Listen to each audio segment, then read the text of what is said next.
Welcome to time 10/7. ఈ రోజు మన వార్తాపత్రికలో వచ్చినటువంటి సమాచారాన్ని మనం తెలుసుకుందాం. మీ అప్పుల బకాయిలు లెక్క అక్షరాల 8,21,651 కోట్లు. అన్ని రుజువులు రికార్డులు ఉన్నాయి. డిప్యూటీ సీఎం బట్టి విక్రమార్క. మనం నిన్న జరిగినటువంటి సెక్రటరియట్ లో మీడియా సమావేశంలో జరిగినటువంటి సమావేశంలో గత 10 ఏళ్ల పాలన అంటే 2014 నుంచి 2023 వరకు బీఆర్ఎస్ పాలన చేసినటువంటి అప్పులు కానీ, మనకి ఇక్కడ చూసుకున్నట్టయితే ఎఫ్ఆర్బిఎం పరిమితి లోపల చేసిన అప్పులు, కార్పొరేషన్లకు సంబంధించిన అప్పులు, ప్రభుత్వ గ్యారంటీలు, మన ఉద్యోగుల పెండింగ్ లో ఉన్న బకాయిలు, ఇవన్నీ చూసుకున్నట్లయితే వాళ్ళకు ఈ 10 సంవత్సరాలలో, ఈ 10 ఏళ్లలో గత ప్రభుత్వం బీఆర్ఎస్ ప్రభుత్వం చేసినటువంటి అప్పులు 8,21,651 కోట్లు అనేసి నిన్న బట్టి విక్రమార్క చెప్పడం జరిగింది. మనకు ఆ సమావేశంలో పొన్నం ప్రభాకర్ మరియు ఆడ్లూరి లక్ష్మణ్లతో పాటు డిప్యూటీ సీఎం బట్టి విక్రమార్క కలిసిన మీడియా సమావేశంలో ఇవన్నీ మనకు రికార్డులతో సహా మనకు నిన్న నిరూపించడం జరిగింది. అవి మనం చూద్దాం. అప్పులపై సింగరేణిపై ప్రతిపక్ష నేతగా కేసీఆర్ స్వయంగా అసెంబ్లీకి వచ్చి సమాధానం చెప్పాల్సిన అవసరం ఉంది. కాంగ్రెస్ సర్కార్ వచ్చాక చెప్పిన అప్పులు 1.77 లక్షల కోట్లు, బీఆర్ఎస్ అప్పులు 2.08 లక్షల కోట్ల కిస్తీలు, వడ్డీలు కఠినం. బీఆర్ఎస్ చేసిన అప్పులకు 2.08 లక్షల కోట్ల కిస్తీలకు ఓన్లీ వడ్డీలా కట్టినట. డెట్ రిస్ట్రక్చరింగ్ లో ఖజానాకు 22,142 కోట్ల ఆదాయం చేసినాం. అప్పులపై హారిస్ కేటీఆర్ వచ్చి అబద్ధాలు మాట్లాడుతున్నారు. 1,142 కోట్ల టెండర్లలో 2,000 కోట్ల అవినీతికి ఎట్లా జరుగుతుందని ప్రశ్న చేసి, అంటే ఇక్కడ వీళ్ళు చెప్పేది ఏంటంటే దీనిలో సాగా అవినీతి అనేది బీఆర్ఎస్ ప్రభుత్వము ఉన్న 10 ఏళ్లలో చాలా అవినీతికి దారి తీసింలో, చాలా వాళ్ళ కుటుంబ సభ్యులు అందరూ కలిసి చాలా ప్రజల సొమ్మును, ప్రభుత్వ ఖజానాను బాగా వీళ్ళు ఎన్కేసుకున్నారు అనేసి కూడా చెప్పడం జరిగింది. 10 ఏళ్లు పాలించిన బీఆర్ఎస్ ప్రభుత్వం రాష్ట్రానికి కోలుకోలేని ఇబ్బందులు నెట్టిందని డిప్యూటీ సీఎం బట్టి విక్రమార్క పేర్కొన్నారు. 10 ఏళ్లు అడ్డగోలు దోపిడీతో సంపాదించిన సొమ్ముతో పెట్టుకున్న వార్తా సంస్థలు, సోషల్ మీడియా వ్యవస్థలతో సమాజంలో విధ్వంసం సృష్టించే అసత్య ప్రచారం చేస్తున్నారని మండిపడ్డారు. శుక్రవారం సెక్రటరియట్ లో మంత్రులు పొన్నం ప్రభాకర్, అడ్లూరి లక్ష్మణ్ తో కలిసి డిప్యూటీ సీఎం బట్టి విక్రమార్క మీడియాతో మాట్లాడారు. బీఆర్ఎస్ హయాంలో అంటే 2014 నుంచి 2023 వరకు కేసీఆర్ ప్రభుత్వం చేసిన అప్పుల చిట్టా విప్పారు.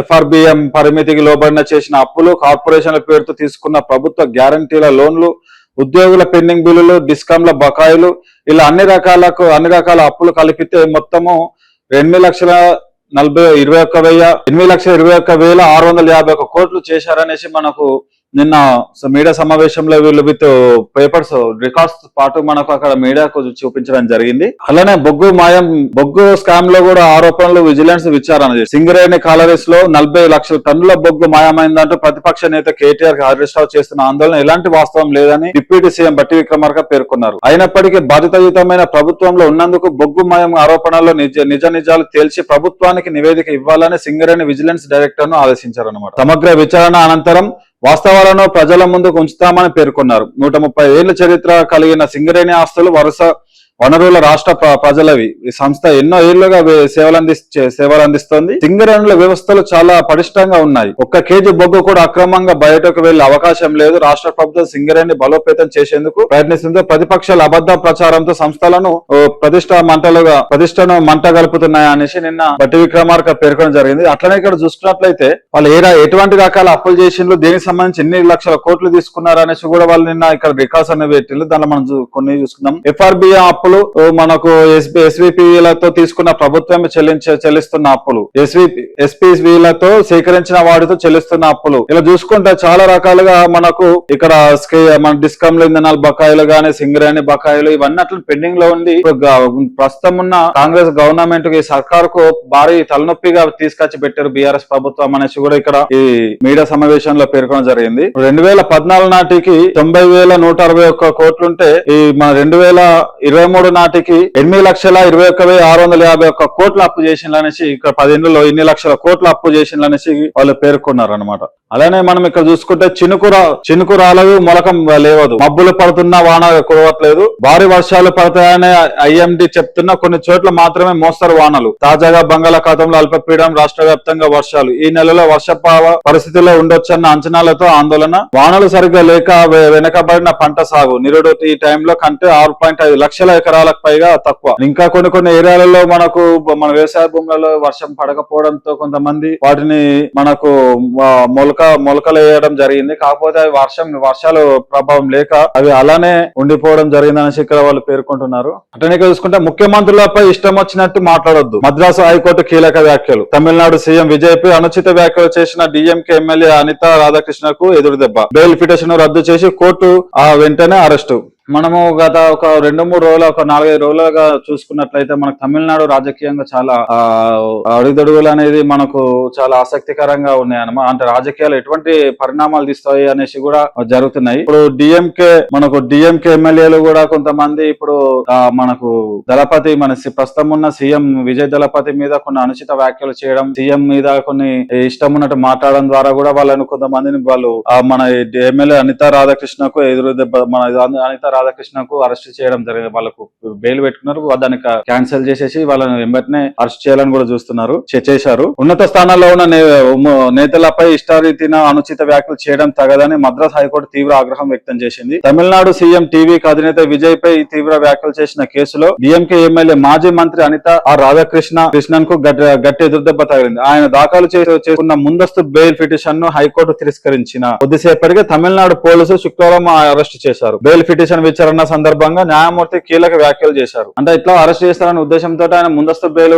అప్లికేషన్ పెట్టుకోవడం, దాన్ని కూడా మనకు ఇక్కడ హైకోర్టు అనేసి వాళ్ళకు బెయిల్ క్యాన్సిల్ చేసిన వెంబటనే మనకు తమిళనాడు పోలీసులు తనని అరెస్ట్ చేయడం కూడా జరిగింది. జనాన్ని బానిసలుగా మార్చాలని చూస్తున్నారు, శాంతియుతంగా నిరసన తెలిపితే నగర బహిష్కరణ చేస్తారా? ముంబై పోలీసులపై హైకోర్టు తీవ్ర ఆగ్రహం. మనకి ఇక్కడ జంక్ ఫుడ్స్ చూసుకుంటే నూడిల్స్ తినే 14 దేశాల 106 మంది ఆసుపత్రి పాలు, 49 మందికి సీరియస్, బాధితుల్లో చిన్నారులు యువకులు ఎక్కువ. సాల్మోనెల్లా స్టాన్లీ అనే బ్యాక్టీరియా వ్యాప్తి చెందినట్లు గుర్తింపు. ఉక్రెయిన్ కంపెనీ ఉత్పత్తులపై అనుమానాలు. మనకి చూసినట్లయితే చిన్నపిల్లలు కూడా ఇప్పుడు జంక్ ఫుడ్స్ గానీ, ఇప్పుడు మ్యాగీలు గానీ ఇవన్నీ చాలా తక్కువగా పెట్టాలని మనకు వైద్యులు మనకు చెప్పినప్పటికీ కూడా చాలా మంది ఏం చేస్తున్నారు అంటే ఇప్పుడు స్టూడెంట్స్ గానీ, యువత గానీ, ఇప్పుడు విద్యార్థులు గానీ మనం బయటికి వెళ్ళినప్పుడల్లా నూడిల్స్ లేకుంటే జంక్ ఫుడ్స్, పిజ్జాలు, బర్గర్లు తినడం వల్ల కూడా చాలా ఆరోగ్యంగా దెబ్బతినడం జరుగుతుంది. సో దాని వల్ల కూడా ఇక్కడ చూసినట్లయితే నూడిల్స్ తినే 14 దేశాల్లో 106 మందికి ఆసుపత్రిలో పాలైనట్టు, దాని 45 మంది చాలా సీరియస్ గా ఉన్నారనేసి కూడా చెప్తున్నారు. మీరు హోమ్ ఫుడ్స్ ఎక్కువ ప్రిపేర్ చేసుకోండి, హోమ్ ఫుడ్స్ మీదనే కొంచెం ఇంట్రెస్ట్ చూపించండి,